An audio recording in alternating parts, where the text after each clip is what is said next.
آج جو مجھے موضوع دیا گیا ہے اس کے لیے میں نے سورہ اعراف کی آیت نمبر 157 کا آخری ٹکڑا جو ہے وہ آپ کو سنایا ہے۔ اس کا ایک پس منظر ہے وہ جان لیجیے۔ آپ کو معلوم ہے کہ جب حضرت موسیٰ بنی اسرائیل کو لے کر مصر سے نکلے ہیں، اس کے بعد مرحلہ آیا کہ اللہ تعالیٰ نے حضرت موسیٰ کو کوہ طور پر طلب فرمایا تورات عطا کرنے کے لیے۔ ان کی غیر حاضری میں ایک فتنہ کھڑا ہوا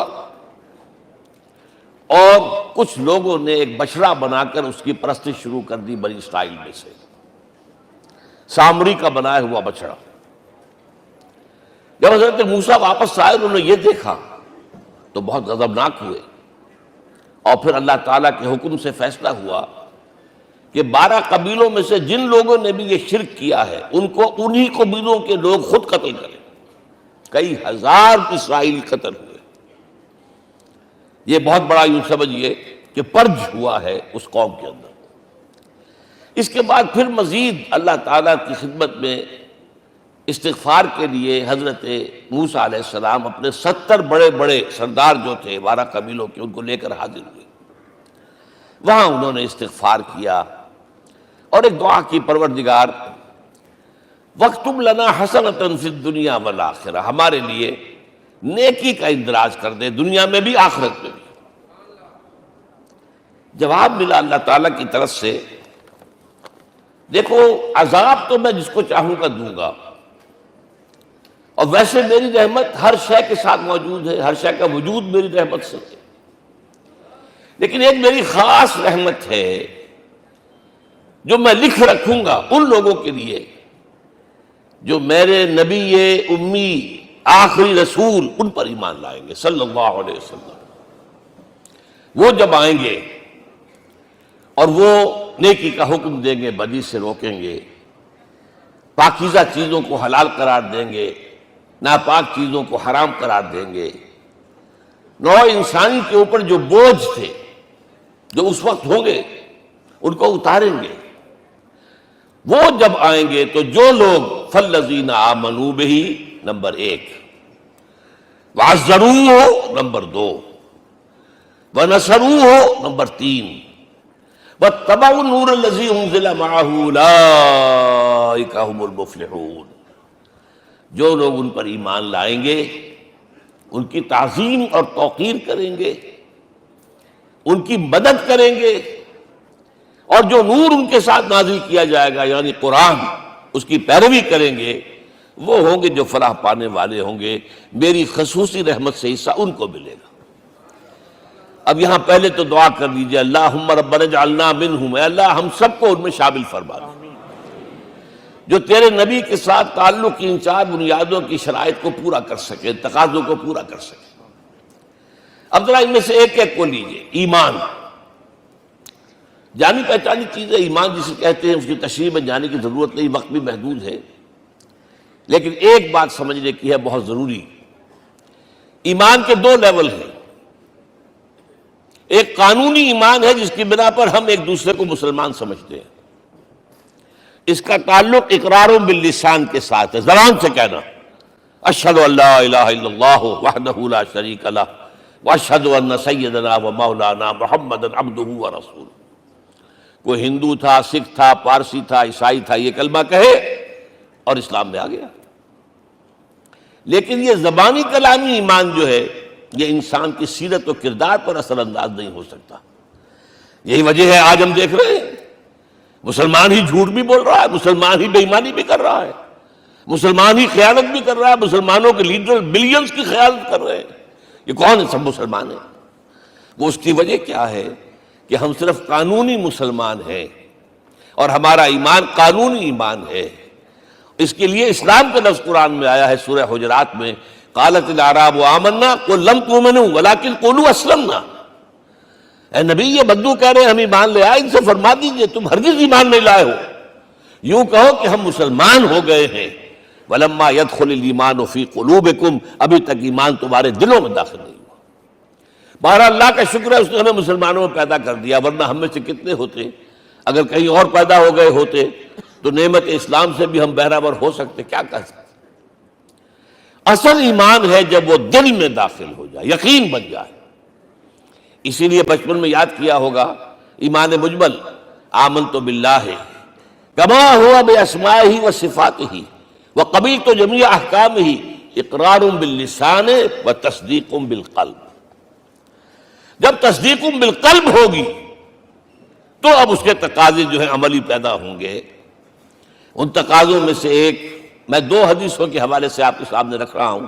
پہلی حدیث حضرت عبداللہ بن عمرو بن العاص رضی اللہ تعالی عنہما سے مروی ہے، لا یؤمن احدکم حتی یکون ہواہ طبعا لما جئت بہ۔ دیکھو تم میں سے کوئی شخص مومن نہیں ہو سکتا جب تک کہ اس کی خواہش نفس تابع نہ ہو جائے اس شریعت کے، اس قانون کے، اس ہدایت کے جو میں لے کر آیا ہوں۔ اگر عملاً تابع نہیں ہوئے تو حقیقتاً مومن نہیں ہو۔ دل میں جھانکو، Do I really believe that Muhammad is the Prophet of Allah? Do I really believe that Quran is the word of God? کبھی جھانکیے گا اندر، جواب ملے گا صحیح آپ کو۔ کیا کنوکشن ہے؟ کنوکشن ہو اور پھر حضور کی پیروی نہ ہو، حضور کے احکام کی پابندی نہ ہو، اللہ کے قوانین کی پابندی نہ ہو، کیسے ممکن ہے؟ حضور تو فرماتے ہیں صلی اللہ علیہ وسلم، ایک ایسی بد اخلاقی اور کج خلقی پر صرف اسے کوئی گناہ کبیرہ بھی نہیں کہیں گے۔ فرمایا ایک مرتبہ واللہ لا یؤمن، واللہ لا یؤمن، واللہ لا یؤمن، خدا کی قسم فلاں شخص مومن نہیں ہے، خدا کی قسم فلاں شخص مومن نہیں ہے، خدا کی قسم فلاں شخص مومن نہیں۔ صحابہ کانپ گئے، کون بدبخت ہے جس کے بارے میں فرمایا جا رہا؟ پوچھا گیا من یا رسول اللہ؟ جواب سنیے اور اپنے غریبانوں میں جھانکیے۔ وہ شخص الذی لا یامن جارہ بوائقہ، وہ شخص جس کی شرارتوں کی وجہ سے اس کا پڑوسی چین میں نہیں ہے، امن میں نہیں ہے، وہ مومن نہیں ہے، خدا کی قسم نہیں ہے، خدا کی قسم نہیں ہے۔ کیسے علیحدہ کر لیں گے اس ایمان کو اعمال سے اور ایمان کو اخلاق سے؟ آگے چلیے، وہ جو حدیث حضرت ابو ہریرہ سے، اور یہ متفق علیہ ہے، صرف بخاری کی نہیں ہے، بخاری جمع مسلم۔ لا یؤمن احدکم حتی اکون احب الیہ من والدہ وولدہ والناس اجمعین۔ تم میں سے کوئی شخص مومن نہیں ہو سکتا جب تک کہ میں اسے محبوب تر نہ ہو جاؤں، اپنے باپ سے بھی، اپنے بیٹے سے بھی، اور تمام انسانوں سے۔ جھانک لیجئے دل میں، صورتحال یہ ہے یا نہیں ہے؟ کیوں محبوب ہو جائیں؟ اس لیے کہ آپ کے ذریعے ہدایت ملی ہے، آپ کے ذریعے ہم اللہ سے جڑے ہیں، اور آپ کو معلوم ہے دنیا میں کوئی شاہ ہدایت نہیں، نعمت نہیں ہے جب تک کہ نعمت ہدایت نہ ہو۔ اگر صحت اچھی ہے، ہدایت نہیں ہے، تو بدماشیاں کریں گے، کیا کریں گے؟ آپ کو معلوم ہے صحت اچھی جو ہے کہ جا کے کھپے گی، اگر ہدایت نہیں ہے۔ اگر دولت ہے، ہدایت نہیں، کیا کریں؟ گلچھرے اڑائیں گے، عیاشیاں کریں گے، لوگوں پر اپنی دولت کا روب گانٹیں گے۔ اولاد ہے، ہدایت نہیں ہے، یہ اولاد سہاد روح بھی بن جائے گی کہیں آپ کے لیے۔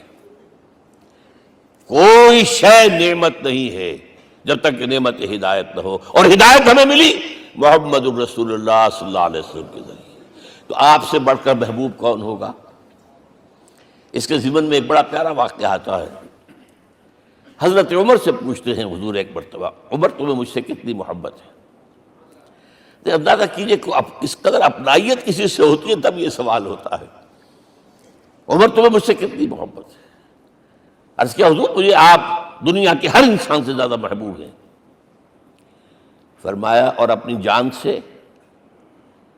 ذرا سا توقف کیا، دل میں جھانکا، ہاں حضور اب میں یہ بھی کہتا ہوں کہ میری جان سے بھی زیادہ عزیز ہے مجھے۔ آپ نے فرمایا الان عمر اب پہنچے ہو جو مقام ہے، اب درکار ہے، جو مطلوب ہے۔ تو محبت اس درجے کی، اطاعت اس درجے کی اگر نہیں ہے تو ایمان نہیں ہے۔ ہاں قانونی ایمان ہے، اب مسلمان ہے، اللہ کا شکر ہے، بہت بڑا فضل ہے۔ اب اگلے بات پر آئیے، الضروح، ان کی توقیر، ان کی تعظیم کرے۔ یہ تعظیم کس درجے میں؟ اب وقت بہت کم ہے، میں صرف آپ کو سورہ حجرات سے مثال دے رہا ہوں. فرمایا گیا یا ایھا الذین آمنوا لا ترفعوا اصواتکم فوق صوت النبی ولا تجہروا لہ بالقول کجہر بعضکم لبعض ان تحبط اعمالکم وانتم لا تشعرون. اے ایمان والو، کبھی اپنی آواز کو حضور کی آواز سے بلند تر نہ کر دینا. کبھی جس طرح بلند آواز سے ایک دوسرے سے بات کرتے ہو ایسے نہ کر بیٹھنا، مبادا تمہارے سارے اعمال حق ہو جائیں اور تمہیں پتہ بھی نہ چلے. تم تو کہو گے میں نے کوئی گناہ کبیرہ تو نہیں کیا، میں نے کوئی ڈاکہ نہیں ڈالا، چوری نہیں کی، کوئی زنا نہیں کیا، کوئی شراب نہیں پی. لیکن یہ سوء ادب، لا ترفعوا اصواتکم فوق صوت النبی ولا تجہروا لہ بالقول کجہر بعضکم لبعض ان تحبط اعمالکم وانتم لا تشعرون. یہاں ایک میں عملی بات بھی آپ کے سامنے رکھ دوں. صحابہ کے بارے میں تو بات سمجھ میں آ گئی کہ اپنی آوازیں پست رکھیں. ہم کیسے کریں؟ ہمارا ایک طرز عمل ہونا چاہیے. اگر کسی گفتگو میں کوئی شخص کہ حضور نے یہ فرمایا ہے، کبھی یہ نہ کہے میں نہیں مانتا. ہاں توقف کر لیں، بھائی میں تحقیق کروں گا کہ واقعی یہ حدیث صحیح ہے یا نہیں ہے. ٹھیک، ضروری نہیں کہ جو کہہ دے مان لیں آپ. محدثین نے کتنی محنتیں کر کر کے چھانٹی کی ہے. لہذا یہ، لیکن فوراً اگر آپ نے کہا نہیں میں نہیں مانتا، یہ عقل کے خلاف ہے، یہ فلاں ہے، یہ وہ ہے، یہ ہے کہ جو آپ سوء ادب کے مرتکب ہو رہے ہیں نبی اکرم صلی اللہ علیہ وسلم کی بارگاہ میں. ہاں توقف کریں، غور کریں، تحقیق کریں، معلوم ہو کہ یہ حدیث پختہ نہیں ہے، مستند نہیں ہے، پھر دوسری بات ہے. اور یہ جان لیجئے ہمارا جو معاشرہ ہے اس کا ایک قانونی جو ہے احاطہ ہے. یہ بھی سورہ حجرات کی پہلی آیت ہے، یا ایھا الذین آمنوا لا تقدموا بین یدی اللہ ورسولہ. اللہ اور اس کے رسول کے احکام کا دائرہ ہے، اس کے اندر اندر رہو، باہر نہیں نکل سکتے. لیکن اس دائرے کے اندر ایک مرکزی شخصیت جس کی دل آویزی، جس کا حسن سلوک، جس کا حسن کردار، جس کا حسن اخلاق مرکز بن جائے، تمام لوگوں کی جذباتی محبت کا مرکز بن جائے، اگر یہ نہیں ہوگا تو معاشرہ مضبوط نہیں ہوگا. محض قانون اور دستور پر معاشرہ مضبوط نہیں ہوتا. کسی شخصیت، اب آپ کو معلوم ہے آخر ہندوستان کے معاشرے میں گاندھی کا ایک مقام ہے کہ نہیں ہے؟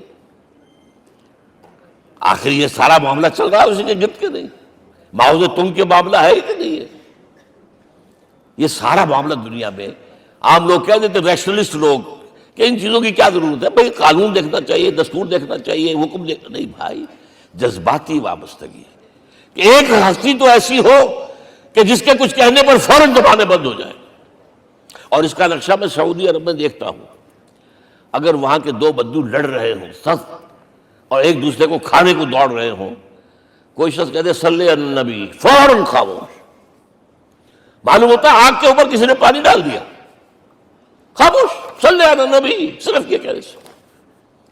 یہ جذباتی وابستگی اگر محمد سے نہیں ہے صلی اللہ علیہ وسلم تو آپ کا معاشرہ کبھی مضبوط نہیں ہوگا. یہ مرکزی شخصیت، یہ مرکز ہے. اسی لیے ان کے احترام کا یہ درجہ ہے، کیونکہ اس سے کیا ہوگا؟ تمہارا شیرازہ بکھر جائے گا. اگر ان کے ساتھ جذباتی محبت نہیں ہوگی تمہارا شیرازہ بکھر جائے گا. یہ آیا معاملہ. اب میں آپ کو بتانا چاہتا ہوں تہذیب. ہمارے ہاں اصل میں بدقسمتی سے ہم سیرت کی تقریریں کرتے ہیں، حضور کی عظمت بیان کرنے کی کوشش کرتے ہیں. کچھ لوگ تو خیر حضور کی زلفیں ہیں، حضور کی آنکھیں ہیں، حضور کی کملی ہے، حضور کا سایہ نہیں تھا وغیرہ، یہ باتیں اپنی جگہ ہیں، ہر چیز ٹھیک ہے. لیکن یہ جان لیجئے حضور کی اصل عظمت ایک نبی اور رسول کی حیثیت سے ہے، اور وہ شے وہ ہے جہاں جبرائیل کے بھی پر جل رہے ہیں. اس کی حقیقت کون جانتا ہے؟ میں ایک مثال دے رہا ہوں آپ کو کہ حضور 100 میں مثال رکھا کرتے تھے. آج روزہ رکھا، شام کو افطار نہیں کیا، وہ رات کو چل رہا ہے روزہ، اگلے روز پھر وہ کنٹینیو کر رہا ہے شام تک. 2 دن کا 100 میں مثال، 3 دن کا بھی رکھتے تھے. صحابہ نے اجازت چاہی، حضور ہمیں بھی اجازت دے دیں. نہیں، آج کے حضور آپ تو رکھتے ہیں، ہمیں منع کرتے ہیں۔ اب سنیے، ایکم مثلی، تمہیں سے کون ہے مجھ جیسا؟ ابھی تو عند ربی، میں تو اپنے رب کے پاس رات گزارتا ہوں۔ ہوا یطعمنی ویسقین، وہ مجھے کھلاتا اور پلاتا ہے۔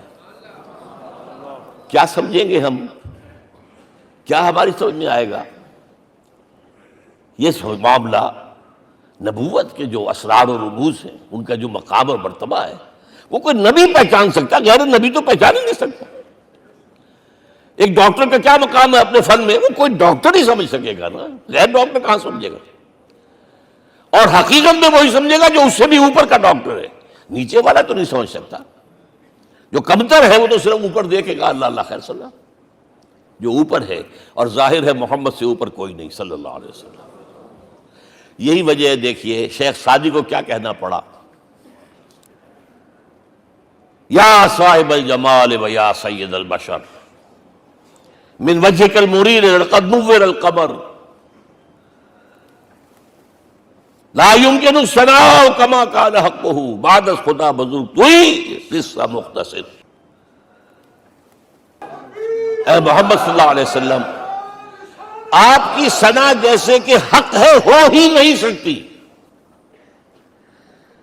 غالب اس سے بھی آگے گیا ہے، میں بات ابھی آپ کو سناتا ہوں شعر اس کا۔ آپ کی ثنا کا حق ادا ہو ہی نہیں سکتا، بس ہم یہ جانتے ہیں اللہ کے بعد آپ کا مقام۔ غالب جو آگے گیا ہے کہتا ہے، غالب ثنا خواجہ بیزداں گزاشتیم کہاں ذات پاک مرتبہ دان محمد است۔ اے غالب، ہم نے تو حضور کی ثنا تو اللہ کے حوالے کر دی ہے، اس لیے کہ وہی ذات پاک جانتا ہے مرتبہ محمد کا کیا ہے صلی اللہ علیہ وسلم۔ ہم بیان کرنے کی کوشش کریں گے تو توہین کر بیٹھیں گے۔ ایک لطیفہ ہے، ایک بیچارہ کوئی دیہاتی کہیں پھنسا ہوا تھا کسی جگہ، تھکا ہوا چل رہا تھا، ڈپٹی کمشنر صاحب جا رہے تھے، کار میں بٹھا لیا۔ اب اس نے کہا، پتر تینوں اللہ پٹواری کرے۔ اب اس غریب کے جو ہے اس کے ذہن میں تو پٹواری سے اوپر تو کچھ ہے ہی نہیں، اس کے قلم سے جو ہے ادھر کا انتقال ادھر ہو گیا، ادھر کی ادھر چلی گئی۔ تو ڈی سی کو وہ تعریف کر رہا ہے، اپنے سمجھ کے مطابق پٹواری کرے، تو ہم کہیں پٹواری والا معاملہ نہ کریں۔ ہاں، ایک پہلو ایسا ہے جس کے حوالے سے حضور کی عظمت ہماری سمجھ میں آئے گی۔ حضور ایک انسان کی حیثیت سے کیا تھے، ایک باپ کی حیثیت سے آپ کا کیا طرز عمل تھا۔ ذرا یاد کیجئے، جگر گوشہ رسول حضرت فاطمہ بطول رضی اللہ تعالیٰ عنہ وہ حاضر ہوتی ہے، ابا جان دیکھیے چکی پیس پیس کر یہ گھٹے پڑ گئے میرے ہاتھ میں، یہ کنویں سے پانی لاتی ہوں، مشکیزیں کہ یہاں پر بندیاں پڑ گئی۔ حضور اب تو عام لوگوں پر بھی آسانیاں ہیں، لوگوں کے ہاں غلام آ گئے ہیں، کنیزیں آ گئی ہیں، مال و دولت آ گئی ہے، مجھے بھی کوئی غلام کنیز عطا ہو جائے۔ اور آپ کو معلوم ہے یہ لخت جگر نور چشم محمد کی سب سے پیاری بیٹی صلی اللہ علیہ وسلم، کوئی شک نہیں اس میں، فاطمہ، کیا بیتی ہوگی حضور کے قلب پر۔ لیکن فرمایا، کیا بیٹی، یہ دنیا کی چیزیں ہمارے لیے نہیں ہیں، میں تمہیں اس سے بہتر شے دیتا ہوں۔ تسبیح فاطمہ ہر نماز کے بعد 33 مرتبہ سبحان اللہ، 33 مرتبہ الحمدللہ، 33 مرتبہ اللہ اکبر کہہ لیا کرو۔ لیکن سوچ لیجئے دل پر کیا گزری ہوگی صلی اللہ علیہ وسلم۔ حضرت عائشہ سے پوچھئے، حضرت خدیجہ سے پوچھئے، حضور کیسے شوہر تھے؟ آپ سے زیادہ خواتین کے حق میں نرم، گھر کے کام کا جھاڑو دے رہے ہیں، کپڑے جو ہیں بوسیدہ انہیں سی رہے، گھر میں بیٹھے ہوئے یہ کام کرتے تھے۔ بہرحال ایک بات میں آپ سے عرض کروں، آپ انسان کی جس حیثیت کا بھی ذہن میں تصور کریں گے وہ ساری حیثیتیں محمد میں موجود ہیں صلی اللہ علیہ وسلم۔ محمد حاکم کی حیثیت سے بھی ہیں، محمد سپہ سالار کی حیثیت سے بھی ہیں، محمد قاضی القضات بھی ہیں، محمد ہیڈ آف دی اسٹیٹ بھی ہیں، محمد بیویوں والے بھی ہیں، اولاد والے بھی ہیں، محمد 5 وقتہ امام بھی ہیں، جمعے کے خطیب بھی ہیں، مدرس قرآن بھی ہیں، مربی بھی ہیں، مزکی بھی ہیں، اور ہر میدان میں بلند ترین مقام۔ کوئی ایسی جامع شخصیت ملے گی؟ ہمارے ہاں تو حال یہ ہے کہ جو خطیب صاحب ہوتے ہیں وہ 5 وقتہ نماز کیسے پڑھا سکتے ہیں؟ ان کا تو اونچا مقام ہے۔ 5 وقتہ نماز کے لیے تو علیحدہ چاہیے امام آپ کو، اور وہاں بھی ایک امام سینئر ہوگا، وہ عشاء مغرب اور فجر پڑھائے گا، ایک جونیئر ہوگا بیچارہ، وہ جو خاموش نماز ہے وہ پڑھائے گا۔ 5 وقتہ نماز پڑھا رہے ہیں محمد صلی اللہ علیہ وسلم، اور خطیب بھی وہی ہے، مربی بھی وہی ہے، مزکی بھی وہی ہے۔ ہمارے ہاں جو لوگ تزکیہ نفس کے میدان میں ہیں وہ پھر جماعت کبھی نہیں کراتے، کبھی نہیں دیکھا ہوگا آپ نے کسی صاحب کو کراتے ہوئے۔ یہ جامعیت جو ہے، جامعیت کبریٰ۔ میں صرف ایک بات کہا کرتا ہوں، ایک اعتبار سے حضور کا اسوہ نامکمل ہے۔ آپ مجھے سوء ادب کا مرتکب نہ قرار دے دیں، اسوہ کیا ہے؟ عورت کے لیے اس کی اپنی نسوانی زندگی کے لیے اسوہ آپ میں نہیں ہے۔ آخر نصف انسانیت ہے، اسے بھی اسوہ چاہیے۔ یہ ہے جس کی وجہ سے حضور نے شادیاں کی ہیں زیادہ۔ خواتین کے لیے اسوہ حضور کے ازواج مطہرات ہیں، اور ان میں سب سے بڑھ کر جو بالکل یوں سمجھیے کہ آغاز کے اندر نوجوانی میں آ گئی ہیں حضور کی خدمت میں، نہایت ذہین و فطین، انہوں نے پھر عورت کی زندگی کے لیے حضور کا جو طرز عمل تھا وہ انہوں نے بیان کیا نا۔ اس لیے سورہ احزاب کے اندر اس کا تذکرہ ہے، جہاں یہ آتا ہے لقد کان لکم فی رسول اللہ اسوۃ حسنہ، وہیں پر یا نساء النبی لستن کاحد من النساء، اے نبی کی بیویوں تم عام عورتوں کے مانند نہیں ہو، تمہیں تو اسوہ بننا ہے امت کے لیے۔ اب اس سے اگلا قدم میں بڑھا رہا ہوں آگے، اور اس کے ساتھ جڑ جائے گی تیسری بات۔ تیسری بات کیا ہے؟ وَنَصَرُوهُ، اس کی مدد کریں صلی اللہ علیہ وسلم۔ پہلی بات تو یہ نوٹ کیجئے، حضور انتہائی غیور انسان تھے، انتہائی غیور۔ یہ کہا جاتا ہے کہ اگر حضور گھوڑے اس میں سوار ہوتے تھے اونٹ پر، اور آپ کا کوڑا نیچے گر گیا تو آپ یہ کسی سے نہیں کہتے تھے کہ ذرا یہ میرا کوڑا مجھے پکڑا دینا، یہ بھی گوارا نہیں تھا۔ آپ اونٹ بٹھا کر نیچے اتر کر اپنا کوڑا خود اٹھاتے تھے۔ کسی سے اپنے ذاتی کام کے لیے کوئی مدد مانگنا امکان ہی نہیں۔ بلکہ ایک واقعہ تو وہ ہے جب بھی میں تذکرہ کرتا ہوں میری آنکھوں میں آنسو آ جاتے ہیں۔ یہ ہجرت کے وقت کا واقعہ ہے۔ آپ کو معلوم ہے حضور نے تمام مسلمانوں کو مکے سے جانے کی اجازت دے دی، چلے جاؤ مدینے، چلے جاؤ مدینے، آپ خود تھے موجود، اس لیے کہ رسول اپنے مقام کو نہیں چھوڑ سکتا وداؤٹ ایکسپریس پرمیشن فرام اللہ سبحانہ وتعالی۔ اب حضرت ابوبکر پوچھ رہے ہیں حضور اجازت آ گئی؟ نہیں آئی، آ گئی نہیں آئی، دن گزر رہے ہیں۔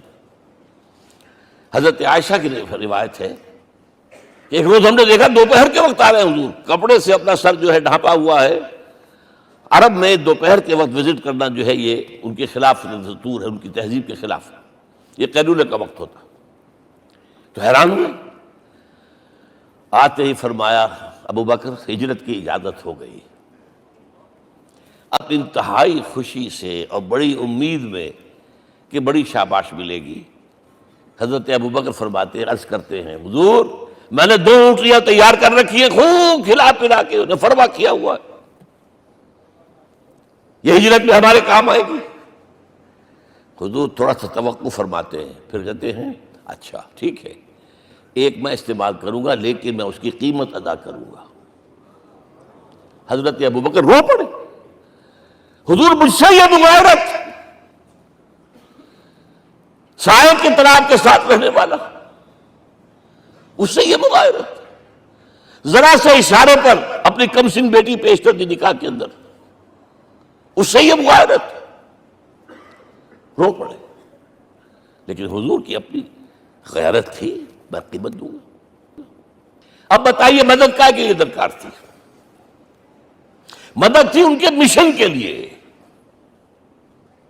مشن 2 حصوں میں تھا، اس کو جانیے، آج کچھ علمی باتیں آ رہی ہیں۔ حضور کے مشن کے 2 حصے، ایک ابتدائی جو تمام انبیاء اور رسول کا تھا، ایک تکمیلی جو صرف محمد کا ہے۔ صلی اللہ علیہ وسلم۔ ابتدائی کیا ہے؟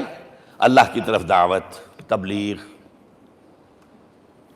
جو دعوت قبول کر لیں ان کے لیے بشارت، بشیر کہ تمہارے لیے آخرت میں جنت ہے، نعمتیں ہیں۔ رد کر دیں ان کے لیے نذیر، خبردار کرنے والے، جہنم کے لیے تیاری کر لو۔ داعی اللہ، اللہ کی طرف بلانے والے، سراجا منیرا، روشنی کے چراغ۔ یہ حیثیتیں مشترک ہے تمام انبیاء کرام۔ تمام انبیاء بشیر بھی تھے، نذیر بھی تھے، داعی بھی تھے، سراج منیر بھی تھے، اگرچہ ان تمام حیثیتوں میں بھی حضور کا سب سے اونچا مقام علیحدہ نمایاں ہے، لیکن حیثیتیں بنیادی طور پر مشترک۔ ایک حیثیت تکمیلی، اور وہ کیا ہے؟ اے نبی، جو دین آپ کو دیا گیا ہے صرف تبلیغ نہیں، صرف تعلیم نہیں، اس کو قائم کر کے دکھاؤ نظام زندگی کی حیثیت سے۔ 3 مرتبہ قرآن میں یہ الفاظ حضور کے لیے آئے ہیں، هو الذی ارسل رسولہ بالہدی ودین الحق لیظہرہ علی الدین کلہ۔ 3 دفعہ سورہ توبہ میں یہ الفاظ آئے، سورہ صف میں یہ الفاظ آئے، سورہ فتح میں یہ الفاظ آئے۔ وہی اللہ جس نے بھیجا ہے اپنے رسول کو صلی اللہ علیہ وسلم، الہدا، قرآن حکیم، ہدایت کاملہ، اور نمبر 2 دین حق۔ یہ 2 چیزیں دے کر بھیجا، کس لیے؟ تاکہ اس دین کو غالب کرے پورے نظام زندگی پر۔ یہ معاملہ ذرا سوچئے، اور یہ حضور کے لیے 3 دفعہ، اور کسی اور نبی کے لیے 1 دفعہ بھی نہیں۔ قرآن مجید کے اس نقطے کو ذہن نشین کر لیجیے۔ اصل میں یہ کیا ہے؟ اسے ہم یوں کہیں گے، ایک ہے نبوت و رسالت، ایک ہے تکمیل نبوت و رسالت۔ ہمارے ہاں ختم نبوت کے اوپر تو زور دیا گیا ہے، اور صحیح دیا گیا ہے، ایمان کا ہمارا جز ہے۔ حضور کے بعد کسی نے بھی دعویٰ کیا نبوت کا، وہ جھوٹا، کذاب، دجال۔ جس نے مانا وہ بہرحال دائرہ اسلام سے خارج ہے، اور جو بھی کچھ ہوا کرے وہ۔ یہ چونکہ قانونی بات تھی، اس لیے اس کا حق ادا کیا علماء کرام نے۔ واقعہ یہ ہے کہ اس میں کوئی کمی نہیں رکھی، لیکن حضور کی فضیلت اس میں نہیں ہے۔ فرض کیجئے کہ نبوت چلی آ رہی تھی ہموار طور پر، ایک جگہ آ کے ختم ہو گئی، تو فضیلت کون سی ہوئی؟ نہیں، نبوت و رسالت تدریجاً ترقی کرتے ہوئے اپنے نقطۂ عروج کو پہنچ کر ختم ہوئی۔ یہ ہے فضیلت۔ اب آپ سوچئے، الہدا دیا گیا حضور کو، تو کیا تورات میں ہدایت نہیں تھی؟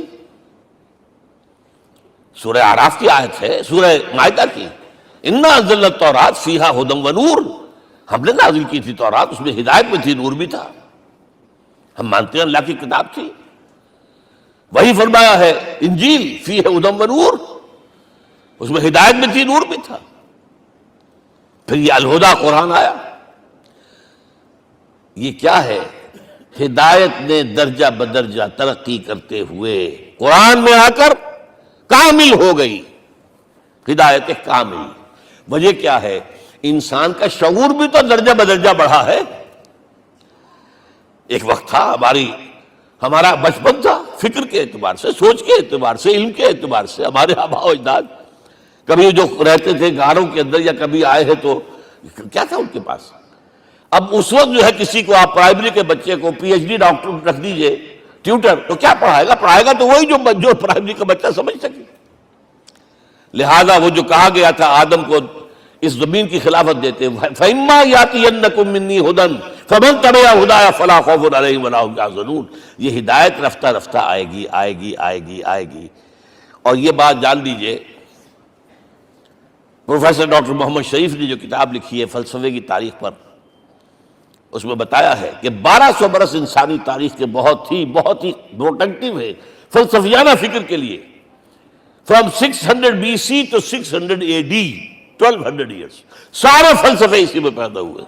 سقراط، مختار، افلاطون اور یہ سب نکل گیا، کنفیوشس بھی آ گیا، تاؤ بھی آ گیا، اور بدھ بھی آ گیا، جین بھی آ گیا، سب آ گئے، سب آ گئے۔ گویا کہ انسان جب کچھ سوچ سکتا تھا، جتنا سوچ سکتا تھا سوچ چکا، اور یہ بھی سنا دوں، حضرت عیسیٰ نے کہا تھا اپنے حواریوں سے، ڈپارٹنگ جو میسج تھا، مجھے ابھی تم سے اور بھی بہت باتیں کرنی تھی لیکن تم ان کا تحمل نہیں کر سکو گے، جب وہ فارقلیت آئے گا صلی اللہ علیہ وسلم تو تمہیں سب کچھ بتائے گا۔ لہذا جب انسان بلوغت کو پہنچا ہے فلسفیانہ فکر کے اعتبار سے، تب، اور یہ بھی نوٹ کر لیجئے، بہت اہم بات کہہ رہا ہوں، چند مہینے غار حرا کی تنہائیوں میں اللہ تعالیٰ نے حضور کو وہ سارا ذہنی سفر طے کرایا ہے۔ کیا کرتے تھے حضور جا کر غار حرا میں؟ کبھی سوچا آپ نے؟ اگر آپ یہودیوں میں پیدا ہوئے ہوتے تو یہودی طرز پر آپ عبادت کرتے، اگر کہیں عیسائیوں میں پیدا ہوتے تو عیسائیوں کی طرف پر آپ تو نہیں تھے، آپ تو پیدا وہ مشرکین میں شرک کرنے کا امکان ہی نہیں آپ کے لیے، تو کیا کرتے تھے؟ حدیث کے الفاظ یہ تحنث فی، وہاں جا کر عبادت کرتے تھے۔ اب شارحین حدیث نے بہت عمدہ لکھا ہے، کانا صفت و تعبدہ فی غار حرا التفکر والاعتبار، غار حرا میں آپ کی عبادت فکر، غور و فکر، تفکر و اعتبار، جس کی میں تعبیر یہ کر رہا ہوں، جس کو کہا کبھی اکبر اللہ آبادی نے، خدا کے کام دیکھو بعد کیا ہے اور کیا پہلے، نظر آتا ہے مجھ کو بدر سے غار حرا پہلے۔ تم غار حرا کو نہیں جانتے، مصطفیٰ اندر حرا خلوت گزید، قوم آئین و حکومت آفرید۔ The most productive part of the period life of Muhammad is that which he passed in غار حرا۔ فکر کی ساری جو ہیں بلندیاں طے کی، تب آیا ہے اقرا بسم ربک، اب اللہ کا الہدیٰ شروع ہوا ہے۔ اچھا، اسی طرح نمبر 2، دین حق مکمل ہوا ہے۔ ورنہ جب ہم کبھی غاروں میں رہتے تھے کسی میونسپلٹی کا بھی سوال نہیں، نظام کسے کہیں گے؟ پھر یہ ہے کہ قبائلی نظام آیا، چلیے ایک شیخ ہے اس کا کہنا ماننا ہے سب کو، کچھ نظام تو بن گیا نا، اور نظام جہاں آئے گا جکڑ بندی ہو جائے گی۔ اب تم فلاں قبیلے کے شخص ہو، اس کا قبیلے کا سردار یہ، تمہیں حکم ماننا پڑے گا، اس قبیلے کی روایت یہ، تمہیں پیروی کرنی پڑے گی، you have to do it whether you like it or not. پھر آپ کی سٹی اسٹیٹس وجود میں آئی، پھر امپائرز وجود میں آ گئے، 400-500 برس سے رومن امپائر، 400-500 برس سے ایرانین امپائر عرب کے اوپر ایسے تھی جیسے افغان کے سر کے اوپر بہت بڑا جو ہے پگڑ رکھا ہوتا ہے، کتنا بڑا ہوتا ہے۔ وہ کسی نے شعر کہا بھی تھا، مجھے تو اب یاد نہیں، کہ سر پہ باندھے ہوئے پورا افغانستان، میرا خیال شاید ضمیر جعفری۔ تو کیا تھا یہ جزیرہ نما عرب، یہ جزیرہ کہلاتا ہے، الجزیرہ، الجزیرہ، اس لیے کہ نیچے آپ کو معلوم ہے بحیرہ عرب، ادھر جو ہے خلیج آ رہی ہے آخر تک، ادھر سے بحیرہ قلزم جا رہا ہے، اور پھر خلیج عقبہ آ گئی ہے، تو یہ سارا جو ہے جزیرہ نما ہے، اس سے پیننسولا۔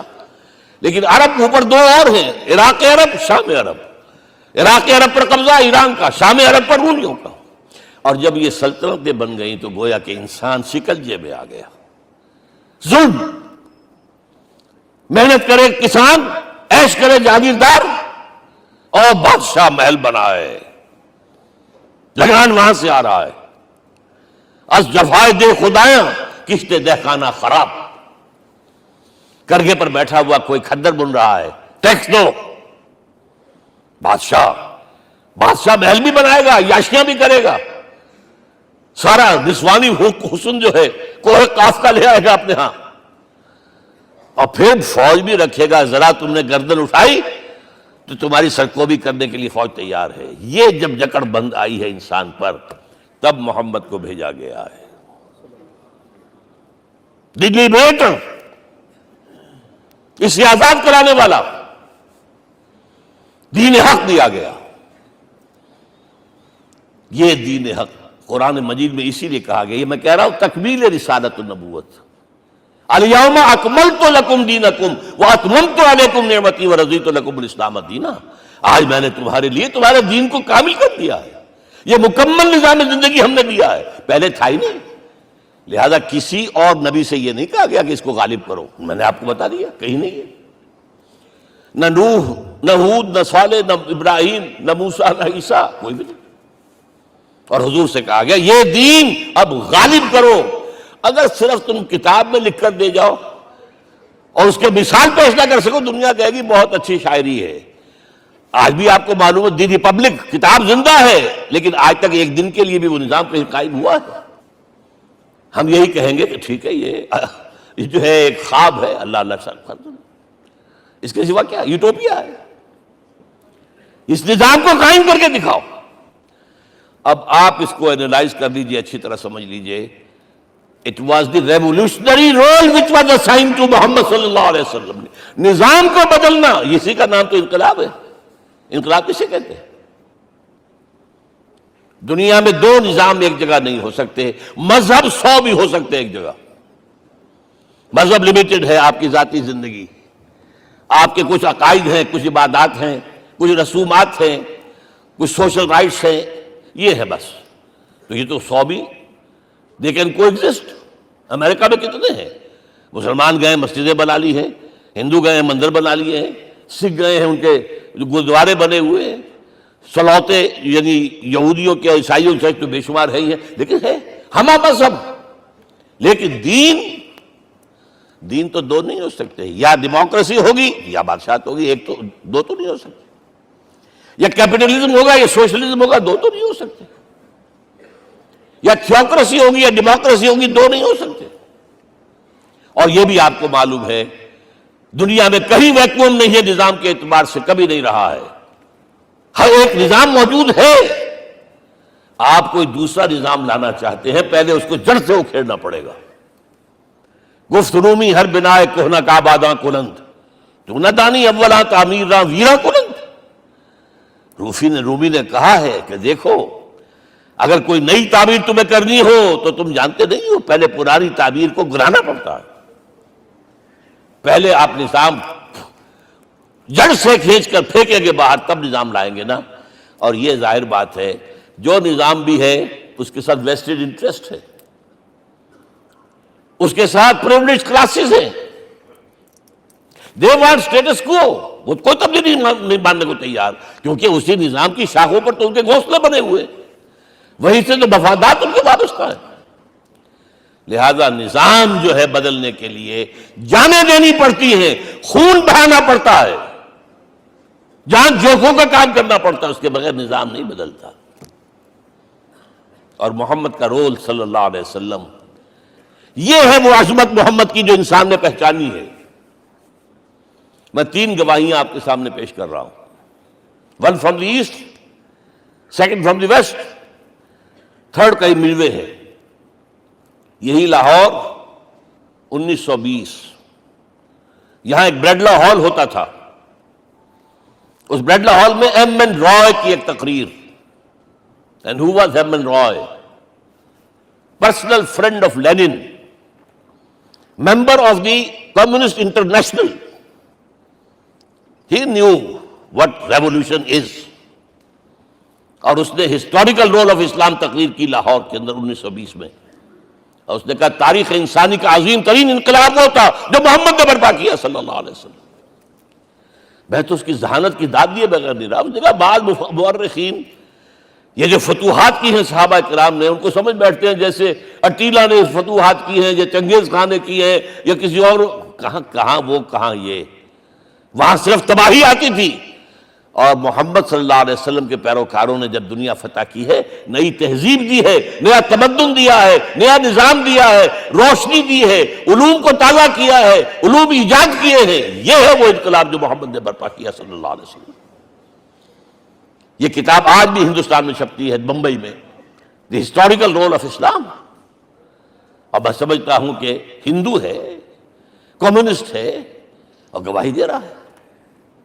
دوسرا، یہ تو چونکہ بڑی ریسنٹ پاسٹ کی بات ہے، ڈاکٹر مائیکل ہارٹ ایک کتاب لکھتا ہے دی 100، اور اس کا سب ٹائٹل کیا ہے؟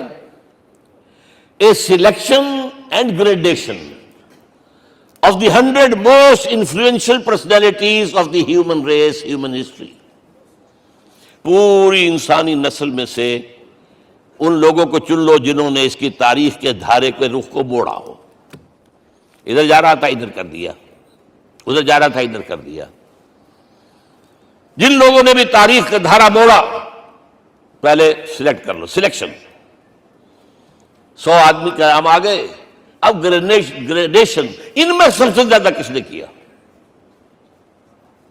اور ٹاپ پر لایا محمد کو صلی اللہ علیہ وسلم. یہ کتاب تو اویلیبل ہے، پڑھیے. اور چونکہ عیسائی ہیں اور حضرت عیسیٰ کو نمبر 3 پر لے گیا، غور کیجئے. نمبر 2 پر لایا نیوٹن کو، بابائے طبیعیات. اور پھر کہتا ہے naturally I owe an explanation. میں عیسائی ہوتے ہوئے I am placing Muhammad at top. How? This is because, یہ لفظ یاد کیجئے، this is because he is the only person supremely successful in both the religious and secular fields. ذہانت، وہ زندگی جو آج تقسیم کر دی گئی ہے، یہ مذہبی زندگی ہے، یہ سیکولر ہے، یہ ریاست ہے، قانون ہے، یہ ہے، اور اس کو علیحدہ رکھو بھائی، مذہب کو علیحدہ رکھو. وہ کہتے ہیں کہ یا تو مجھے ملتا ہے کہ وہ آدمی جو ادھر اونچا ہے تو دوسری طرف نیچا ہے، کچھ بھی نہیں. ادھر اونچا ہے تو ادھر کچھ نہیں. روحانیت میں، دین میں، اخلاق میں عیسیٰ سے اوپر کون جائے گا؟ لیکن حکومت میں، ریاست میں کوئی قدم ہی نہیں رکھا، زیرو. مذہب کتنا بڑا پیدا کر دیا گوتم بدھ نے، لیکن ریاست، حکومت زیرو. اور بڑے سے بڑے جو ہے شہنشاہ اور بڑے سے بڑے کانکرس، کوئی چلا آیا ہے. آپ سوچئے جو گریک آ رہا ہے، جو سکندر اعظم کہاں سے چل کر مقدونیہ سے کہاں پہنچ گیا؟ بیاس تک. اٹیلا کہاں سے پہنچ گیا؟ مشرق سے مغرب تک. لیکن مذہب و اخلاق کے اندر زیرو نہیں بلکہ مائنس ویلیو لانی پڑے گی. ایک ہی انسان ہے. آپ کم سے کم give credit to his honesty. ایک ہی انسان، دو ہے ہی نہیں. He is the only person supremely successful in both the religious and the secular fields. اب آئیے تیسری میں گواہی دے رہا ہوں ایک ایسے شخص کی جو ویسے شاتم رسول ہے، گالیاں دی ہیں اس نے، بدترین گالیاں دی ہیں، رقیق حملے کی، جیسے رشدی نے کیے ہیں، ایسے تسلیمہ نسرین نے کیے ہیں، سب اس طرح کے کیے ہیں. وہ ایچ جی ویلز ہے،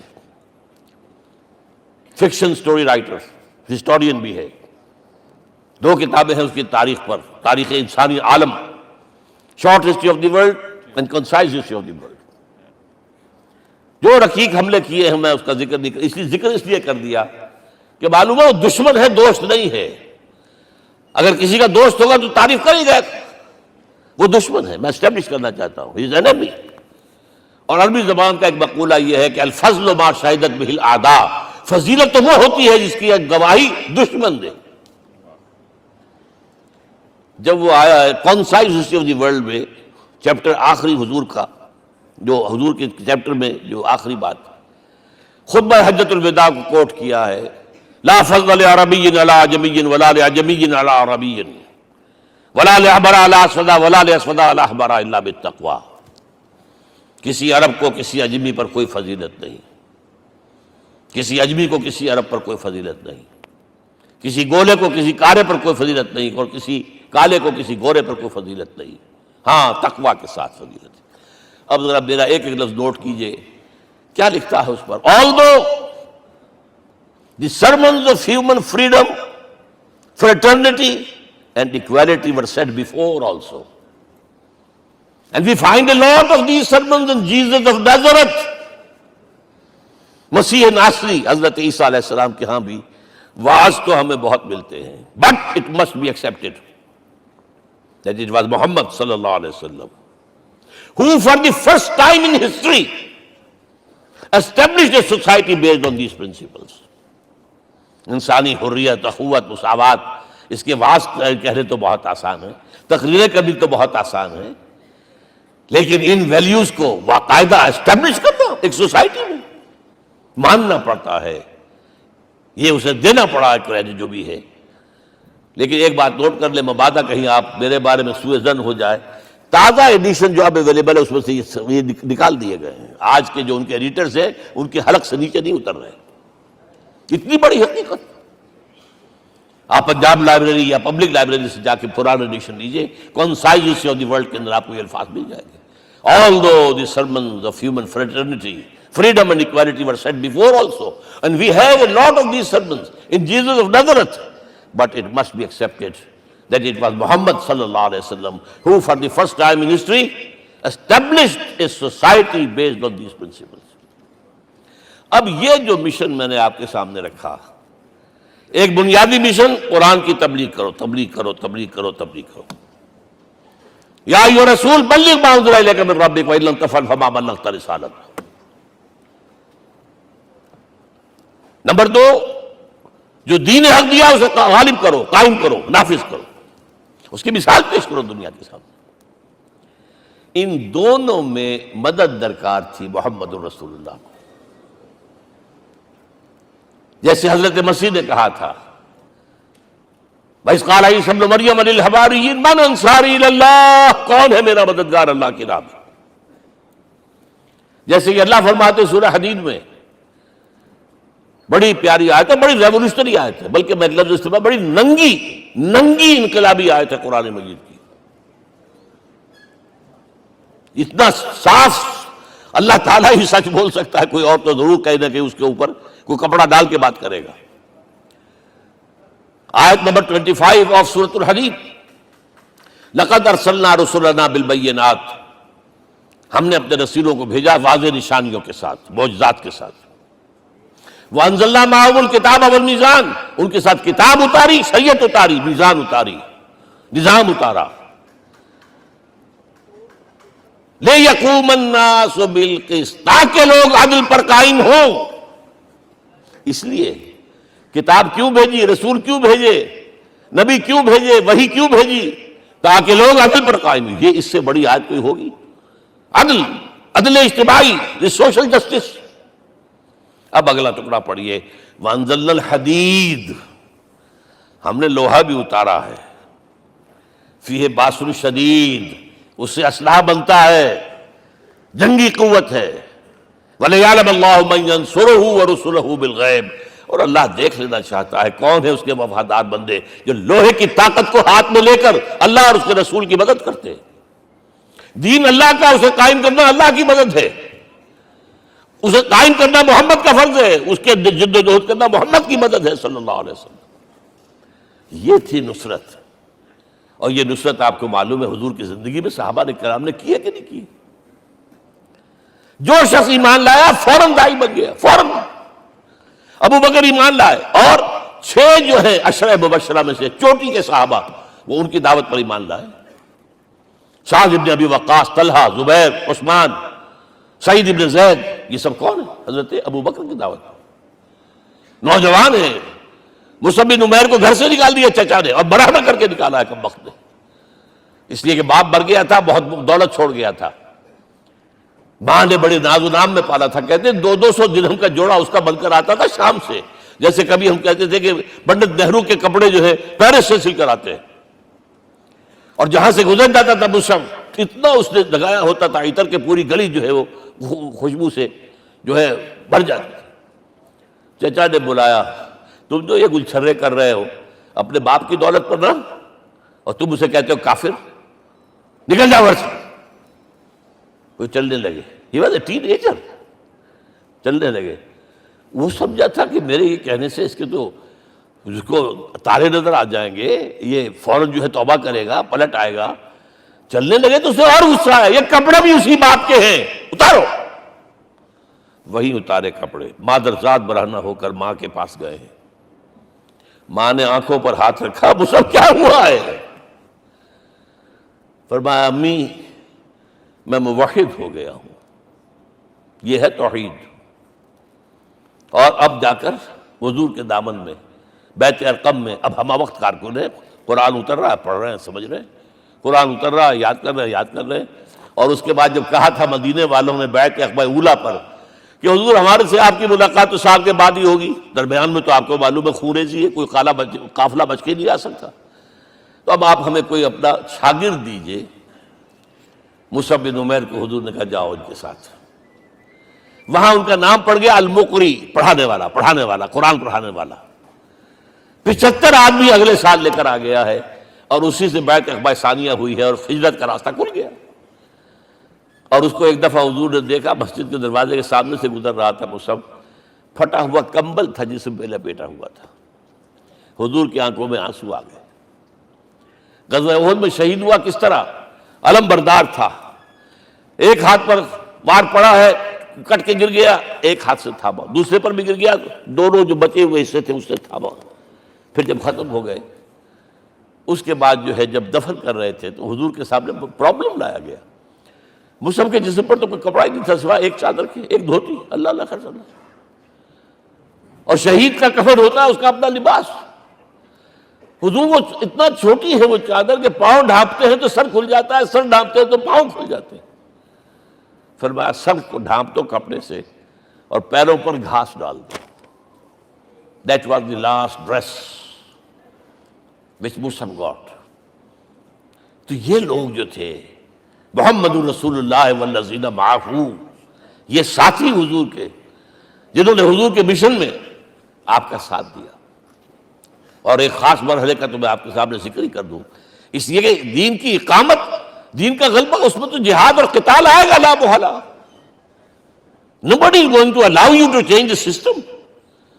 اگر سسٹم بدلتا ہے تو اس کے ساتھ جو مفادات بدلتے ہیں وہ ختم ہو جاتے ہیں، جو پرولیجز ہیں وہ ختم ہو جاتے ہیں. لہذا جب غزوہ بدر کا مرحلہ آیا ہے، حضور نے مجلس شورا منعقد کی اور آپ نے جو وحی سے آپ کو بتا دیا گیا تھا، دیکھو ایک قافلہ آ رہا ہے شمال سے، مال غنیمت سے لدا پھدا ہے اور 50 صرف اس کے ساتھ محافظ ہیں. ایک لشکر آ رہا ہے جنوب سے ریل کانٹے سے لیس، اور اللہ نے وعدہ کیا ہے کہ ایک پر ضرور تمہیں فتح دے گا، بتاؤ کدھر چلے. یہ اصل میں کسی بھی سپہ سالار کے لیے وقت ہوتا ہے کہ اپنے ساتھیوں کے مورال کا اندازہ کرے. کچھ ہوں گے ہم جیسے کمزور بھی، انہوں نے کہا کہ حضور پہلے قافلے کی طرف چلے، آسانی سے فتح بھی ہو جائے گی اور ہتھیار مل جائیں گے ہمیں. ہمارے پاس تو ہتھیار بھی نہیں ہے، گنتی کے لوگوں کے پاس تلواریں بھی نہیں سب کے پاس، تو 50 آدمیوں کے ہتھیار تو ملیں گے. پھر لشکر سے نپٹ لیں. اب حضور کہہ رہے ہیں اشیرونی اشیرونی اشیرونی. حضرت مقداد بن الاسود کھڑے ہوتے، حضور ہمیں موسیٰ کے ساتھی نہ سمجھیے جنہوں نے کہہ دیا تھا فَذْهَبْ أَنْتَ وَرَبُّكَ فَقَاتِلَا إِنَّا هَاهُنَا قَاعِدُونَ. ہم موسیٰ کے ساتھی نہیں ہیں، ہم آپ کے جانثار ہیں. آپ جو آپ کی نیت ہے آپ بسم اللہ کیجیے، ہم آپ کو کیا پتہ ہمارے ذریعے آپ کو اللہ تعالیٰ آنکھوں کی ٹھنڈک عطا فرمائے. حضور پھر فرمائے مجھے مشورہ دو، مجھے مشورہ دو. تب خیال آیا سعد ابن عبادہ رضی اللہ تعالیٰ عنہ کو، جو رئیس انصار تھے، ہو نہ ہو یہ ہماری طرف روئے سخن ہے. کیونکہ بیعت عقبہ ثانیہ جس کے نتیجے میں ہجرت ہوئی ہے اس میں طے یہ ہوا تھا کہ اگر یہ مکے والے مدینے پر حملہ آور ہوں گے آپ کو ختم کرنے کے لیے، ہم آپ کی حفاظت ایسے ہی کریں گے جیسے اپنے بیوی بچوں کی. اور ابھی مدینے پر حملہ ہوا نہیں ہے، حضور پری ایمپٹ کر رہے ہیں، باہر نکل کر مقابلہ کرنا چاہ رہے ہیں. تو گویا کہ انصار کور نہیں ہوتے اس کے اندر، اس لیے بار بار اشیرونی، مجھے مشورہ دو. اب سعد بن عبادہ کھڑے ہوتے ہیں، کانک تعنینا یا رسول اللہ صلی اللہ علیہ وسلم. اے اللہ کے رسول شاید آپ کا روئے سخن ہماری جانب ہے. فإنا آمنا بک وصدقناک، ہم آپ پر ایمان لا چکے ہیں، ہم نے آپ کی تصدیق کی، اب ہمارے پاس چوائس کون سا ہے؟ اگر آپ آگے چلیں ہم پیچھے چلیں گے، اگر برق الغماد تک پہنچیں گے ہم اپنی اونٹنیوں کو دبلا کر دیں گے. یمن کا آخری شہر جو ہے برق الغماد، اور اگر آپ ساحل سمندر پر کھڑے ہو کر اپنی سواری سمندر میں ڈالیں گے ہم بھی ڈال دیں. بہرحال یہ مراحل ہیں کہ جن سے گزر کر حضور نے اللہ کے دین کو غالب کیا اور قائم کیا، اور اس ہر سطح پر، ہر مرحلے پر صحابہ کرام نے آپ کا ساتھ دیا. جہاں آپ کا پسینہ گرا وہاں انہوں نے اپنے خون کی ندیاں بہا دی.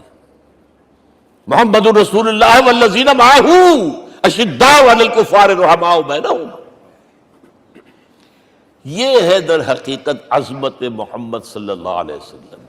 آج کے دور میں سمجھ لیجئے اچھی طرح، یہ دور جس کا کہ فاتح ہیں حضور، فاتح سے مطلب افتتاح کرنے والے، اس دور میں اجتماعی نظام کی اصل اہمیت ہے. اجتماعی نظام غلط ہے، ایکسپلائٹیٹو ہے. تقسیم دولت کا نظام غلط ہے. کیا ہوگا؟ ایک طرف دولت جمع ہوگی، ایکومولیشن آف ویلتھ، ایک طرف بھوک، افلاس، فاقہ ہوگا.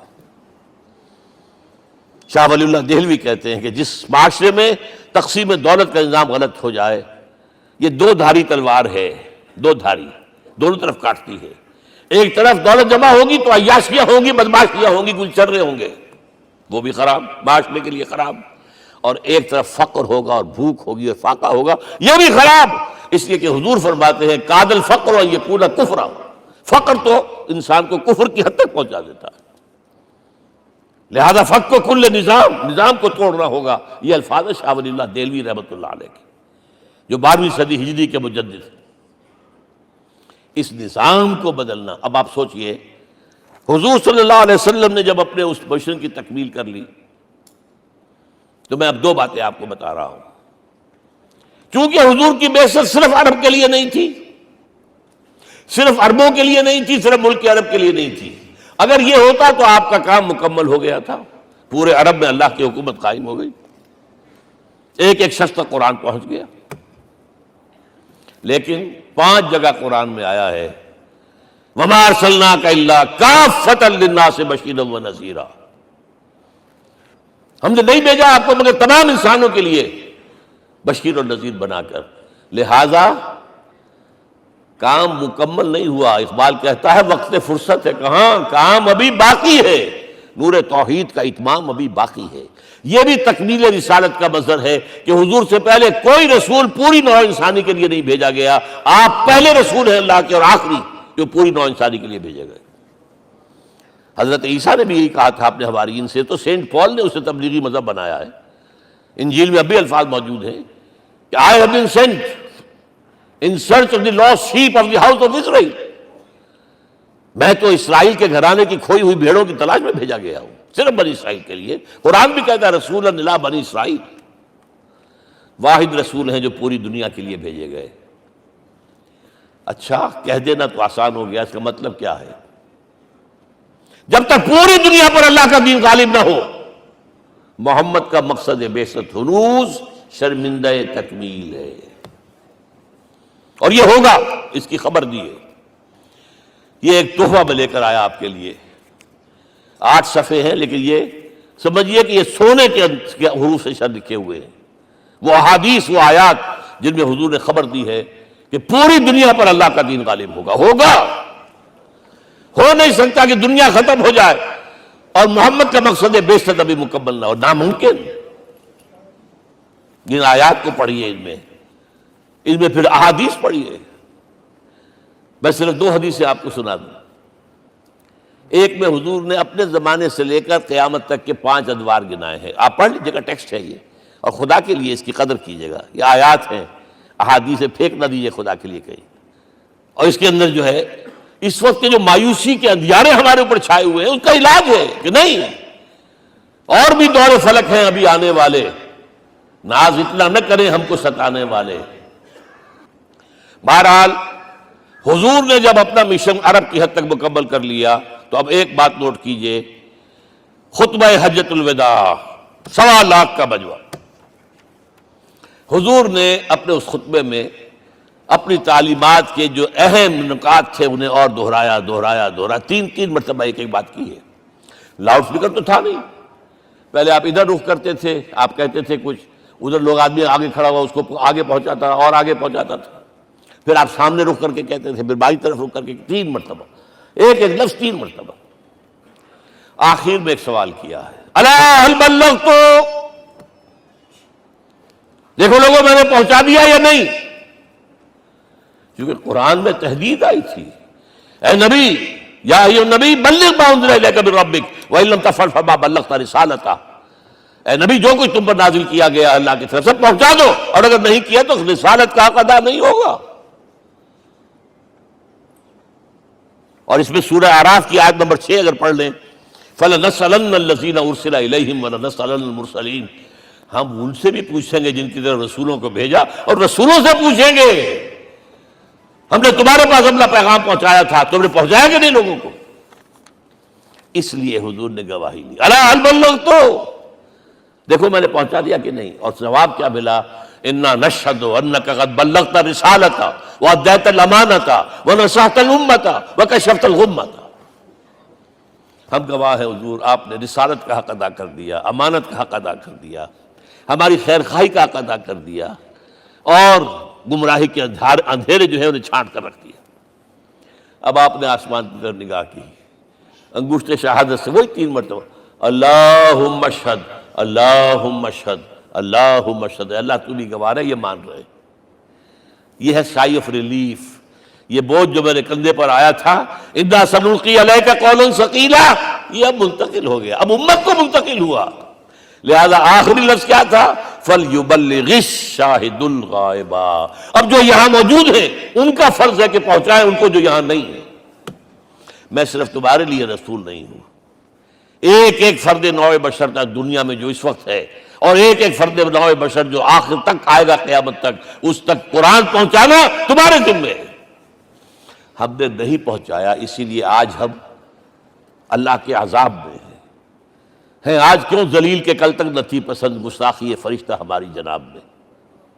1.5 بلین مسلمان، لیکن عزت نام کی کوئی شے ہے؟ G7 G9 G11 G13 G15 کوئی مسلمان بھی ہے ان میں؟ نہ 3 میں نہ 13 میں، نہ G7 میں نہ G15 میں، نن۔ اتنی بڑی تعداد، سیکیورٹی کونسل میں کسی سیٹ کی امید ہے؟ نن۔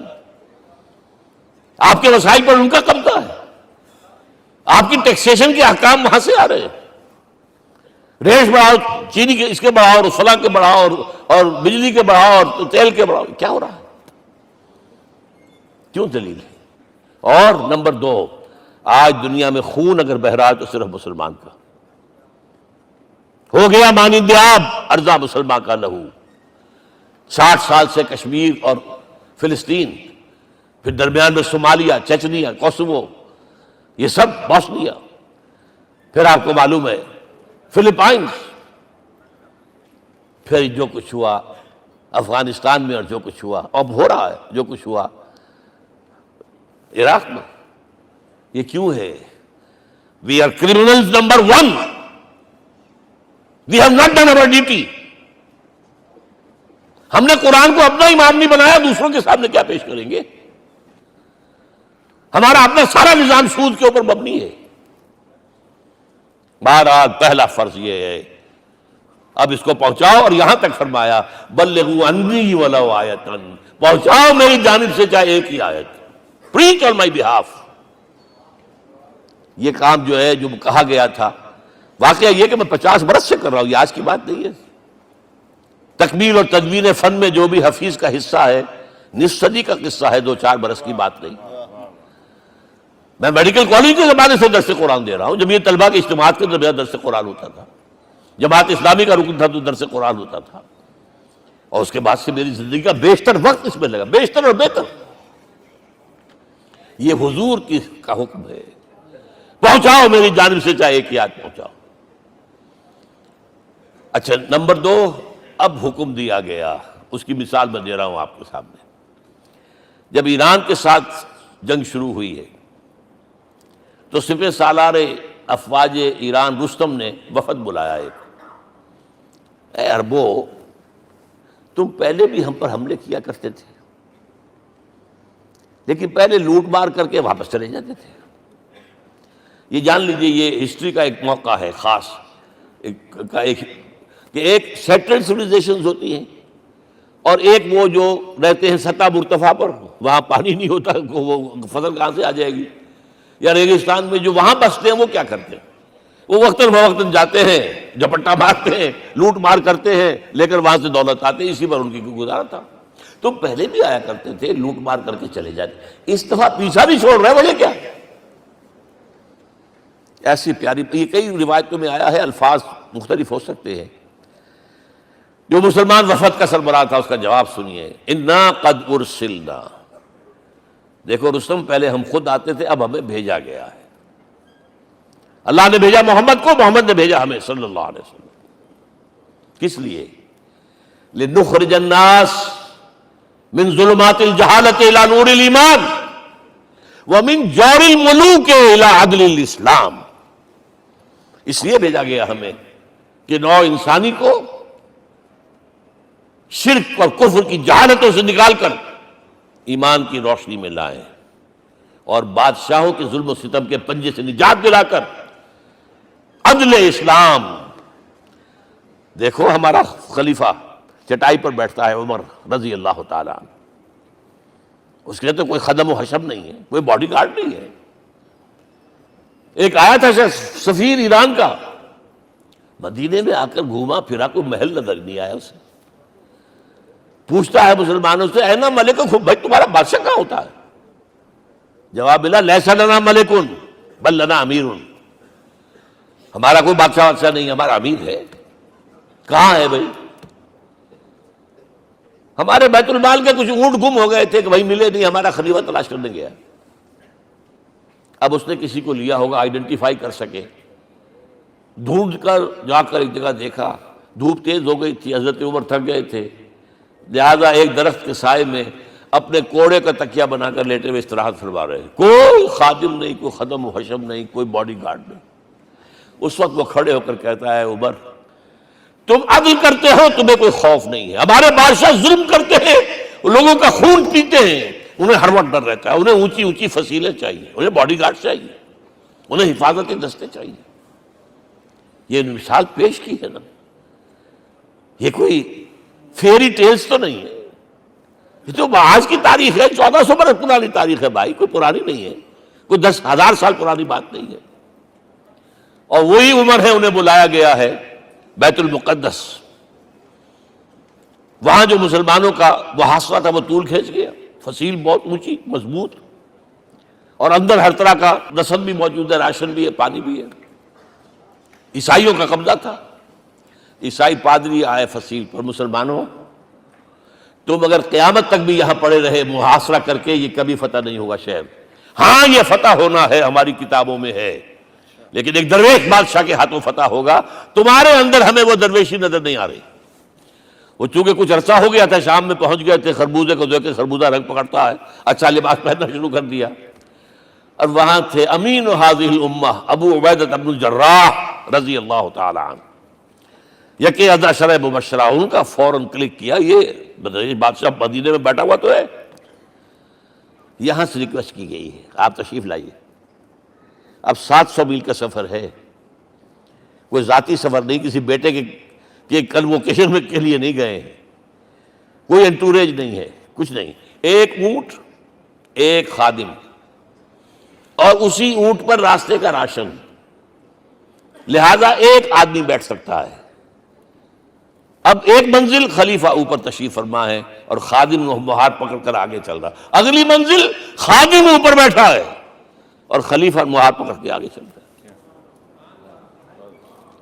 جب آخری منزل آئی ہے تو باری ہو گئی اس خادم کی. اس نے ہاتھ جوڑ دیے، خدا کے لیے لوگ دیکھیں گے، مجھے ماریں گے، تمہیں شرم نہیں آئی؟ خلیفۃ المسلمین جو ہے وہ آگے آگے تمہارے چل رہے تھے، تم براجمان تھے. حضرت عمر نے ڈانٹ پلائی، دوڑو دوڑو، نہیں، باری تمہاری ہے. وہ بیٹھا ہوا اوپر، حضرت عمر پھنکیل پکڑ کر آ رہے ہیں، اور بیچ میں کہیں کیچڑ آ گیا تھا، جوتیاں بھی ہاتھ میں پکڑی ہوئی ہیں. اب وہاں آتے ہی انہیں لے جایا گیا فصیل کے سامنے. انہوں نے اوپر سے اپنی کتابیں دیکھیں، ہاں یہی ہے درویش بادشاہ. یہ فتح نہیں ہوا تھا یروشلم، یہ ایک صلح کے طور پر انہوں نے دیا ہے، کھول دیا، آ جاؤ. اور انہوں نے شرط رکھوائی تھی کہ کہیں یہاں یہودیوں کو آباد نہیں ہونے دیں گے آپ. حضرت عمر نے اتنی رعایت کی تھی یہودیوں کے لیے کہ وہ یہاں آئیں، اپنے مقدس مقامات کی زیارت کر کے جا سکتے ہیں، لیکن یہاں سیٹل نہیں ہو سکتے. اس لیے وعدہ تھا. یہ وعدہ جو ہے سلطان عبدالحمید خان تک چلا ہے. بڑی سے بڑی رشوت پیش کی تھی زائنسٹ نے، تمہارے سارے قرضے ہم ختم کر دیں گے، تم جو ہے ہمیں فلسطین میں آباد ہونے کا حق دے دو. نہیں، جو معاہدہ عمر کا تھا اس میں میں کوئی ترمیم نہیں کر سکتا. تو یہ مثالیں ہیں جو پیش کی گئی ہیں. میں تو کہا کرتا ہوں، جب میں نے پڑھا تھا کہ کرنل جمال عبد الناصر کی بیٹی سائیکل پر جاتی ہے کالج، چون لائی کی بیٹی بھی سائیکل پر کالج جاتی ہے، احساس ہوا تھا عظمت ہے نا آخر، چاہے وہ کسی غیر میں ہو. اور واقعہ یہ ہے کہ میں بیان کرنے سے رہ نہیں سکتا. جب میں نے لال بہادر شاستری کے بارے میں سنا، he had no house in the whole of India. یہ تو بھارت کی ڈیموکریسی کا ایک معجزہ ہے. A person who doesn't own a house in the whole length and breadth of India, and he rose to the position of Prime Minister. ہمارے ہاں کسی میونسپلٹی کا جو ہے ممبر نہیں بن سکتا، اس کی بیوی اپنے گھر میں خود کھانا پکاتی تھی، کوئی ملازم نہیں تھا۔ اور جب ہارٹ اٹیک ہوا ہے تاشقند میں، تو وہ جو مرتبہ بات کی ہے اس نے ماتا جی سے کی ہے، بیوی سے نہیں کی۔ یہ ہماری مشرقی روایات ہیں، ماں کا مقام۔ لیکن یہ تمام مثالیں جو ہیں، پوری نوع انسانی 10 مرتبہ پیدا ہو کر ختم ہو جائے، حضرت عمر والی مثالیں نہیں لا سکتے۔ رات کو گشت کر رہے ہیں، ایک جگہ سے رونے کی آواز آئی، معلوم ہوا کہ بچے ہیں، بھوکے ہیں، رو رہے ہیں۔ ماں سے پوچھا گیا کیا معاملہ ہے، کہ کیا کروں، کچھ نہیں ہے، میں نے یہ آنڈی چڑھا دی ہے چولہے کے اوپر، آگ جلا دی ہے، بچوں سے کہا بھائی کچھ پک رہا ہے، ذرا انتظار کرو، سو جائیں گے۔ کانپ گئے، ایسی گئے سیدھے بیت المال، آٹے کی بوری اپنے غلام سے کہا میرے کندھے پر رکھ دیا، میں لے چلتا ہوں۔ نہیں، قیامت کے دن تم میرا بوجھ نہیں اٹھا سکو گے۔ اپنے کندھے پر بوری رکھ کر لائے ہیں، کھانا پکوایا، کھلایا بچوں۔ اب اگر حضور یہ کہے کہ سید القوم خادم ہوں، تو یہ حقیقت تھی کہ نہیں تھی؟ ورنہ اگر یہ مثال نہ آتی تو کہتے جی شاعری تو اچھی ہے، بہت اچھا شعر کہہ دیا، کوئی سردار بھی کبھی خادم ہوا ہے۔ اب یہ ہے کہ یہ نظام دنیا میں، بس آخری بات میں آ گیا ہوں، یہ خوشخبریاں میں آپ کے ساتھ یہ تحفہ لے کر آیا، یہ پڑھیے کہ نظام دوبارہ آنا ہے۔ محمد کی پیشن گوئی غلط نہیں ہو سکتی، وہ صادق المصدوق صلی اللہ علیہ وسلم۔ اگرچہ ابھی ہمیں اور سزائیں ملنی ہیں، اور سخت سے سختر سزائیں آنی ہیں۔ ابھی آرمگڈون سر پر تنی ہوئی ہے، کھڑی ہوئی ہے، ملحمۃ العظمیٰ جسے حدیث میں کہا گیا۔ آرمگڈون پتہ نہیں آپ نے کبھی سنا ہے کہ نہیں سنا ہے؟ یہ بائبل کی آخری کتاب جو ریولیشن جان ہے، اس میں ہے کہ ایک بہت بڑی جنگ ہوگی، گریٹر اسرائیل بنانے کے لیے بہت بڑی جنگ ہوگی، and you said the stage has been set for that۔ NATO تیار اسی کے لیے ہو رہا ہے دوبارہ۔ کس لیے؟ نیٹو چیف سے پوچھا گیا تھا کہ تمہارا دشمن جو تھا USSR تو ختم ہوا، گھٹنوں کے بل پڑا ہوا ہے، اب کس کے لیے اس کو ایکسٹینڈ کر رہے ہو اور آرگنائز کر رہے ہو؟ اب ہمیں مسلم فنڈامنٹلسٹ سے نمٹنا ہے۔ یہ ہے وہ کروسیڈ جو شروع ہوئی۔ یہودی اور عیسائی نیو کنزرویٹوز، نیو کونس، یہ دونوں جڑے ہوئے ہیں، ایک 5 پوائنٹ ایجنڈا ہے ان کا جس پر دونوں کا اتفاق ہے۔ تو ابھی ہم پر بڑے برے وقت آنے ہیں، ہمیں سزائیں ابھی اور ملنی ہیں، لیکن ٹیبلز ول بی ٹرنڈ، دنیا میں اللہ کا دین قائم ہوگا، چاہے ابھی اور اپس اینڈ ڈاؤنز آئیں گے، لیکن ہوگا، لیکن ہوگی، وہ وقت آئے گا اللہ کا دین قائم ہوگا پوری دنیا میں۔ ایک حدیث میں آپ کو سنانے چلا تھا، حضرت ثوبان سے رضی اللہ تعالیٰ عنہ، مسلم شریف کی روایت ہے، حضور نے فرمایا ان اللہ زوالی الارض، اللہ نے میرے لیے پوری زمین کو لپیٹ دیا، فرائیت مشارقہا و مغاربہا، میں نے اس کے سارے مشرق دیکھ لیے، سارے مغرب دیکھ لیے، وَإِنَّ أُمَّتِي سَيَبْلُغُ مُلْكُهَا مَا زُوِّئَ لِي مِنْهَا، میری امت کی حکومت ان تمام علاقوں پر قائم ہو کر رہے گی جو اللہ نے زمین کو لپیٹ کر مجھے دکھا دی ہے۔ یہ ہونا ہے، and that is going to be the end of this world۔ Armageddon بھی آ جائے گی، پہلے ملحمۃ العظمیٰ بھی آئے گا، سزائیں بھی ملیں گی، بالآخر وہ ہوگا۔ لیکن آخری بات، میرے اور آپ کے لیے مسئلہ لمحہ فکریہ کیا ہے؟ میں اور آپ کہاں کھڑے ہیں؟ Are we on the side of Allah or on the side of America؟ بہرحال یہ تو جو اپس اینڈ ڈاؤنز آنے ہیں، میرے اور آپ میں سے ہر شخص کے سوچنے کی بات یہ ہے، یہ تو انقلاب تو آئے گا، حضور کے ذریعے سے آیا، کچھ لوگ حضور کے ساتھی بن گئے، ان کی دنیا بن گئی، آخرت بن گئی، قیامت میں کے بعد جو کچھ ملنا ہے اللہ تعالیٰ روح و ریحان و جنت النعیم۔ کچھ رہ گئے کہ چاہے سگا چچا تھا محروم رہ گئے، ابو لہب۔ آج بھی یہ قافلہ ادھر چل رہا ہے۔ اقبال نے بالکل ٹھیک کہا ہے کہ دنیا کو ہے پھر مار کا روح و بدن پیش، تہذیب نے پھر اپنے درندوں کو ابھارا، اللہ کو پابر دیے مومن پہ بھروسہ، ابلیس کو یورپ کی مشینوں کا سہارا۔ اور صحیح کہا ہے، آخری بات جو کہہ رہا ہوں، ایک نکتہ میرا رہ گیا ہے، وَاتَّبَعُوا النُّورَ الَّذِي أُنزِلَ مَعَهُ، چوتھی بات، اور یہ کہ وہ لوگ جو اس نور کا اتباع کریں گے کہ جو ان کے ساتھ نازل کیا قرآن، اس لیے کہ قرآن ہی ذریعہ ہے، آلہ انقلاب ہے۔ قرآن انسانوں کو بدلتا ہے، افراد کو، افراد مل کر جماعت بن کر وہ جو انقلاب برپا کرتے ہیں. بٹ انڈیویجول چینج، اقبال کے الفاظ میں چوں بجا در رفت جہاں دیگر شود، یہ قرآن اگر کسی کے باطن میں اتر جاتا ہے تو اس کے اندر انقلاب آ جاتا ہے. He is a change person from within واتبعوا النور الذی انزل معہ. لیکن آخری دور کے بارے میں چند اشعار سنا رہا ہوں. شب گریزاں ہوگی آخر جلوہ خورشید سے، یہ چمن معمور ہوگا نغمہ توحید سے، ہو کر رہے گا. اور پھر دلوں کو یاد آ جائے گا پیغام سجود، پھر جبیں خاک حرم سے آشنا ہو جائے گی. اور آنکھ جو کچھ دیکھتی ہے لب پہ آ سکتا نہیں. میں وہ حیرت ہوں کہ دنیا کیا سے کیا ہو جائے. آب روان کبیر تیرے کنارے کوئی دیکھ رہا ہے کسی اور زمانے کے خواب. وہ زمانہ آنا ہے، لیکن دیکھنا یہ ہے کہ میرا اور آپ کا اس میں کتنا حصہ ہے. اقول قولی ھذا واستغفر اللہ لی ولکم ولسائر المسلمین والمسلمات.